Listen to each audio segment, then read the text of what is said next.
ನಿಮ್ಮ ಪ್ರೊಟೆಸ್ಟ್ ಹೇಗಿರುತ್ತೆ ಅಥವಾ ಉಗ್ರ ರೀತಿಯಲ್ಲಿ ಇಲ್ಲ, ಮೊದಲನೇದಾಗಿ ರಾಜ್ಯ ಸರ್ಕಾರಕ್ಕೆ ನಾವು ಎಚ್ಚರಿಕೆಯನ್ನು ಕೊಡಬೇಕಾಗಿರೋದು, ರಾಜ್ಯದ ಹಿತವನ್ನು ಕಾಪಾಡಬೇಕು. ನಾಡು ನುಡಿ ಗಡಿ ವಿಚಾರದಲ್ಲಿ ಯಾವುದೇ ರಾಜಿ ಆಗಬಾರ್ದು. ಆಮೇಲೆ ರಾಜ್ಯಗಳ ವಿಂಗಡಣೆ ಆಗಿರದೆ ಭಾಷೆಯ ಆಧಾರದ ಮೇಲೆ, ಭಾಷೆಯ ಆಧಾರದ ಮೇಲಾದರೆ ನಾವು ರಾಷ್ಟ್ರೀಯ ವಿರೋಧವೇನು ನಾವು ಮಾಡ್ತಾ ಇಲ್ಲ, ರಾಷ್ಟ್ರದ್ರೋಹದ ಕೆಲಸ ಏನು ಮಾಡ್ತಾ ಇಲ್ಲ. ರಾಜ್ಯದ ಹಿತವನ್ನು ಕಾಪಾಡಬೇಕು. ಸಂವಿಧಾನದಲ್ಲಿ ರಾಜ್ಯ ಭಾಷೆ ಅಂತ ತೀರ್ಮಾನ ಮಾಡಿದ ಮೇಲೆ ಸ್ವಾತಂತ್ರ್ಯ ಬಂತು, ಏಕೀಕರಣ ಆಯಿತು, 56ರಲ್ಲಿ ಕರ್ನಾಟಕ ಅಂತ ಆಯಿತು. ಇಷ್ಟಾಗಿಯೂ ಕೂಡ ಯಾವುದೇ ಸರ್ಕಾರಗಳು ಕಣ್ಣೊರೆಸುವ ಕೆಲಸವನ್ನು ನಾವು ಗಲಾಟೆ ಮಾಡಿದಾಗಲೋ ಹೋರಾಟ ಮಾಡಿದಾಗಲೋ ಅನ್ಯಾಯ ಆಗಿದೆ ಅಂತ ಅಂದಾಗ ಅದಕ್ಕೆ ಉಪ್ಪನ್ನು ಹಾಕ್ತಕ್ಕಂಥದ್ದು, ಹುಳಿಯನ್ನು ಸಿಹಿಯನ್ನು ಕೊಡ್ತಕ್ಕಂಥ ರೀತಿಯಲ್ಲಿ ಮಾಡ್ತಿದ್ರು. ಅದಲ್ಲ, ಇವತ್ತೇನಾಗಿದೆ, ಇದೇ ಸಿದ್ದರಾಮಯ್ಯನವ್ರ ಮೇಲೆ ಅಪಾರವಾದ ಗೌರವ ಇದೆ. ಕನ್ನಡದ ಬಗ್ಗೆ ಭಾಳ ಕಾಳಜಿ ಇದ್ದವರು. ಹಿಂದೆ 2013ರಿಂದ 18 ನೀವೇ ಅಧಿಕಾರ ಮಾಡಿದ್ರಲ್ಲ, ಅವತ್ತೇ ಯಾಕೆ ಸುಗ್ರೀವಾಜ್ಞೆ ಮತ್ತು ಈ ಸರ್ ಮಾಡಿಬಿಟ್ಟು ಇದನ್ನೆಲ್ಲವನ್ನು ಮಾಡ್ಬೋದಾಗಿತ್ತಲ್ಲ.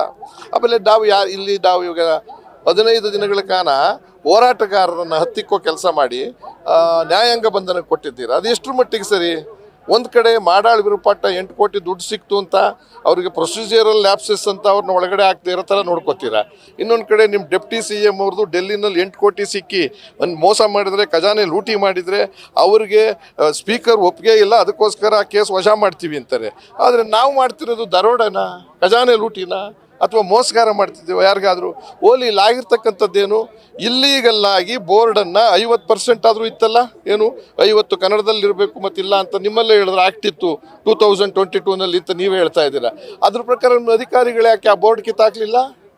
ನಾವು ಬೋರ್ಡ್ ಕಿತ್ತಾಕಿದ್ದೀವಿ ಹೊರತು ಯಾರದನ್ನ ಬುರುಡೆ ಹೊಡೆದಿದ್ದೀವ, ತಲೆ ಹೊಡೆದಿದ್ದೀವ? ನಮ್ಮ ಹೋರಾಟ ಯಾವ್ದು ನಿಮಗೋಸ್ಕರವೇ ಮಾಡಿದ್ದು. ನೀವೇ ಹಂಗಾರೆ ನಿಮ್ಮ ಅಧಿಕಾರಿಗಳಿಗೆಲ್ಲ ಜೈಲಿಗೆ ಹಾಕ್ತೀರಾ 15 ದಿವಸ? ನೀವು ಜೈಲಿಗೆ ಹೋಗ್ಬೇಕಲ್ಲ 15 ದಿವಸ. ಅನುಷ್ಠಾನ ತಂದಿಲ್ವಲ್ಲ. ಸರ್ಕಾರದ ಜವಾಬ್ದಾರಿಯುತವಾದ ಮುಖ್ಯಮಂತ್ರಿಗಳಾಗಿ ನೀವು ನ್ಯಾಯಾಂಗ ತನಿಖೆಗೆ ಹೋಗ್ಬೇಕಾಗಿ ಬರುತ್ತೆ. ಯಾಕಂದ್ರೆ 20ನೇ ಇಸ್ವಿಯಲ್ಲಿ ಆದಂಥ ಇದನ್ನು ಅನುಷ್ಠಾನ ತರಿಸಿದ್ರೆ ನಿಮ್ಮದು ಲ್ಯಾಪ್ಸಸ್ಸು.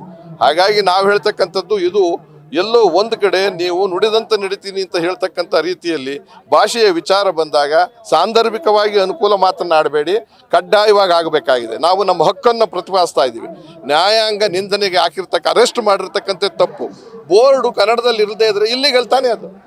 ಇಲ್ಲಿಗಲ್ ಬುಲ್ಡೋಜರ್ ತಗೊಂಡು ಎಲ್ಲ ಮನೆಗಳನ್ನೆಲ್ಲ ಹೊಡೆದಾಕ್ತಿರಲ್ಲ ಇಲ್ಲಿಗಲ್ ಅಂತ. ಬೋರ್ಡು ಇಲ್ಲಿಗಲ್ಲಾಗಿ ಹಾಕಿದಾರಲ್ಲ ಕನ್ನಡ ಇಲ್ಲದೆ ಇರೋ, ಅದನ್ನು ಕಿತ್ತಾಕಿತ್ತಪ್ಪ ನಾವು. ನೀವು ಬುಲ್ಡೋಜರ್ನಲ್ಲಿ ಹೊಡಿಬೇಕಾಗಿರೋ ಕೆಲಸ ನಾವು ಮಾಡ್ತಾ ಇದ್ದೀವಿ.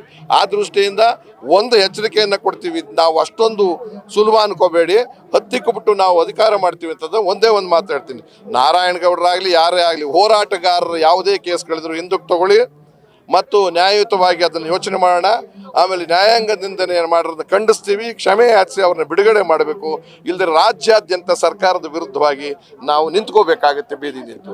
ಸರ್ಕಾರ ಕಾನೂನನ್ನು ತರಬೇಕಿತ್ತು, ಅದೇ ಸರ್ಕಾರ ಈಗ ಮಾಲ್ಗಳ ಓನರ್ಗಳ ಮೇಲೆ ಸಪೋರ್ಟಿಗೆ ನಿಂತಿದೆಯಾ? ನಿಜ. ಈಗ ಮೊನ್ನೆ ಯಾರೋ MB ಪಾಟೀಲ್ ಅವರೇನೋ ಹೇಳಿದ್ರಂತೆ, ಏನಂತ ಇದು ಹೊರಟೋಗ್ಬಿಡ್ತಾರೆ ಎಲ್ಲ ವ್ಯಾಪಾರಕ್ಕೆ ಬರೋರು ಅಂತ. ಅಂದರೆ ಎಷ್ಟೋ ವರ್ಷದಿಂದ ಏನೂ ಬರದೆ ಇದು ರಾಜ್ಯ ಉಳಿದಿಲ್ವಾ? ಈ ವ್ಯಾಪಾರಿಗಳಿಂದ ರಾಜ್ಯ ಉಳಿದಿದೆಯಾ? ಈ ವ್ಯಾಪಾರದಿಂದ ನಾವೆಲ್ಲ ಉಳಿದಿದ್ದೀವಲ್ಲ. ನೀವು ಇದರಿಂದ ಬರ್ತಕ್ಕಂಥ 40% ಕಮಿಷನ್ ತಗೊಳಕ್ಕೋ ಅಥವಾ ನಿಮ್ಮ ಆಸ್ತಿಯನ್ನು ದೊಡ್ಡದು ಮಾಡ್ಕೊಳ್ಳೋಕ್ಕೋ, ಅವ್ರು ಬಂದರೆ ನಮ್ಮ ಅನುಕೂಲ ಆಗುತ್ತೆ ದುಡ್ಡಿನಲ್ಲಿ ಅಂತ ಕಾರಣಕ್ಕೋಸ್ಕರವಾಗಿ ಕನ್ನಡಕ್ಕೆ ಹತ್ಯೆ ಮಾಡ್ತಾ ಇದ್ದೀರ, ಕನ್ನಡದ ಕೊಲೆ ಮಾಡ್ತಾ ಇದ್ದೀರ. ರಾಜ್ಯದ್ರೋಹಿಗಳು, ತಾಯಿ ದ್ರೋಹಿಗಳು ನೀವು. ಈಗ ಏನು ಕೇಳ್ತಾ ಇದ್ದೀರಾ? ಅವ್ರು ಹೋಗ್ಬಿಡ್ತಾರೆ ಅನ್ನೋ ಬೈಕೋಸ್ಕರ ಕನ್ನಡ ಅವ್ರು ಹೇಳ್ದಂಗೆ ಕೇಳ್ತಾ ಇದ್ದಾರೆ, ಕನ್ನಡ ಹಾಕಬಾರ್ದು ಅಂತ. ಅಲ್ಲಿಗೆ ನೀವು ಯಾವ ಥರದ ಮನುಷ್ಯರು ನೀವಿಲ್ಲಿ? ಆ ದೃಷ್ಟಿಯಿಂದ MB ಪಾಟೀಲ್ರು ಕ್ಷಮೆ ಕೇಳಬೇಕು, ಅಥವಾ ನಾವು DK ಶಿವಕುಮಾರ್ ಅವರು ಕ್ಷಮೆ ಕೇಳಬೇಕು. ಬೇರೆ ಯಾರೋ ಬಂದಿಲ್ಲಿ ವ್ಯಾಪಾರ ಮಾಡಿ ನಿಮ್ಗೆ ಹಣ ಬರುತ್ತೆ ಅನ್ನೋದಾದರೆ ಹಣವನ್ನು 40% ಕಮಿಷನ್ ತಗೊಳ್ಳೋಕ್ಕೋಸ್ಕರವಾಗಿ ಕನ್ನಡವನ್ನು ಬಲಿ ಕೊಡ್ತಾ ಇದ್ದೀರಾ ಅಂತಲೇ ಹೇಳಬೇಕಾಗಿ ಬರುತ್ತೆ. ಇದನ್ನು ಮಾನ್ಯ ಮುಖ್ಯಮಂತ್ರಿ ಮಾಡಿ ಚೀಮಾರಿ ಹಾಕಬೇಕು. ನಿಮ್ಮ ಮಂತ್ರಿಗಳಿಗೆ ಚೀಮಾರಿ ಹಾಕಿ ಈ ಥರದ್ದೆಲ್ಲ ಮಾತಾಡಬೇಡಿ. ಕನ್ನಡದ ವಿಚಾರದಲ್ಲಿ ನಾವು ಮಾಡಬೇಕಾದ ಕೆಲಸ ಕನ್ನಡಿಗರು ಮಾಡ್ತಾ ಇದ್ದಾರೆ.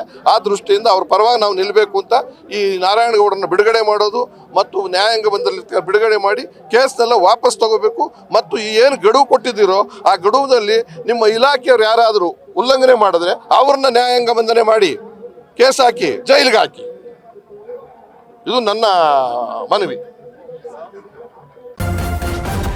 ನ್ಯೂಸ್ ಫಸ್ಟ್ ನಿರ್ಭೀತಿಯಿಂದ ನಿಮ್ಮ ಪರವಾಗಿ.